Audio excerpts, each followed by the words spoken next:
Hello students, myself Professor Ankur. I welcome everyone for the GATE sum session on analog circuits. Today we are going to solve sum on IC 555. So let's go for sum session 2 of IC 555 timer.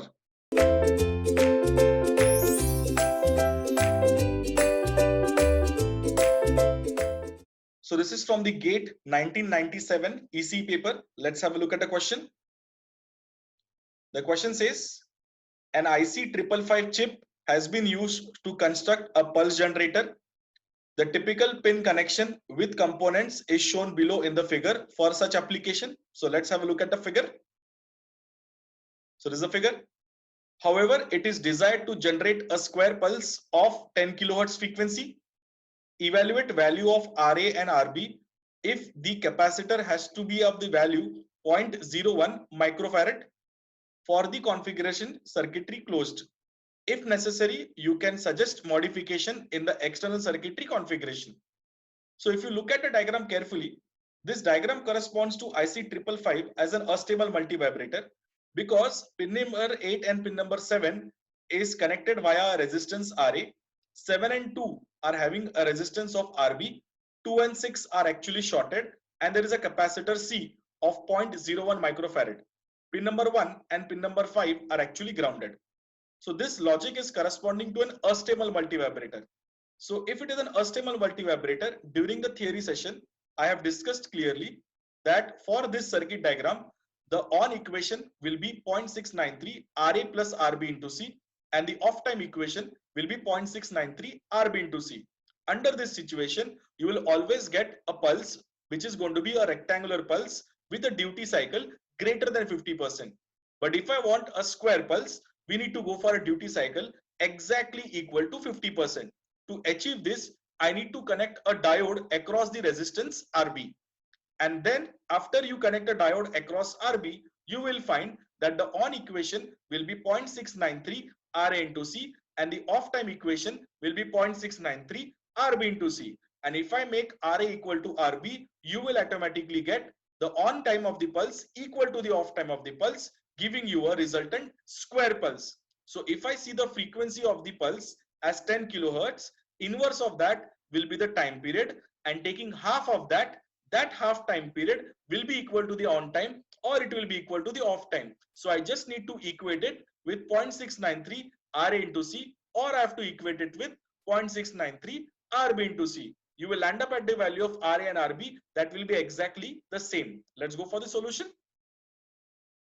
So as I've said that it's an astable multivibrator and we are going to use a diode across RB to get the condition RA equal to RB. The on time of the equation will be 0.693 RA into C, which will be equal to T by 2. The frequency is 10 kilohertz. You take the inverse of that, you get the time period, you divide it by 2, you will get the value of on time. So we get the value of C as 0.01 microfarad. This is given in the data. And now we can directly find the value of RA. So on solving, you will get the value as RA equal to 7.15 kilo ohms. That will be equal to the value of RB. So this is how you get the value of RA and RB to generate a square pulse of the frequency 10 kilohertz. Let's go for the next question. This is from GATE 2007 EC paper. Let's have a look at the question. And the question is in the form of a diagram. So the question is, if RB is shorted, the waveform at VC is. So if you observe carefully, again we are having a question on a stable multivibrator. Between pin number 8 and pin number 7, we are having a resistance RA. Then we are having the second resistance as RB. 6 and 2 are shorted and we are having a capacitor of 1 microfarad. Pin number 1 is grounded and we are taking an output from pin number 3. Now, if you observe carefully during the theory session, I have clearly mentioned that during the charging phase of the capacitor will charge through RA and RB and will charge up to a voltage value of 2 by 3 VCC. And during the discharging phase, it will start the discharging effect from 2 by 3 VCC till 1 by 3 VCC. So it is but obvious that we are going to get a waveform which is going to be 2 by 3 VCC and 1 by 3 VCC. That level is going to be considered always. Now the next thing we need to understand is what is going to happen.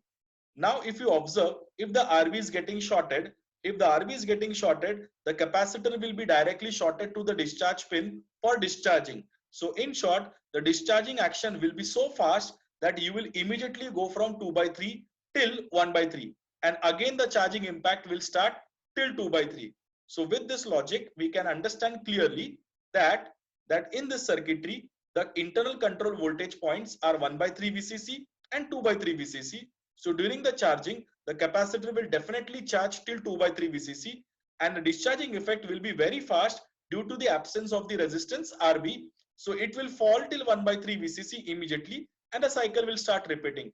And hence the correct option for the condition that the RB is getting shorted is option A, where the waveform will travel from 2/3 VCC till 1/3 VCC, where from 1/3 VCC to 2/3 VCC is the charging span, and the discharging span is as good as a very short span because it's an immediate discharge due to absence of the resistance RB.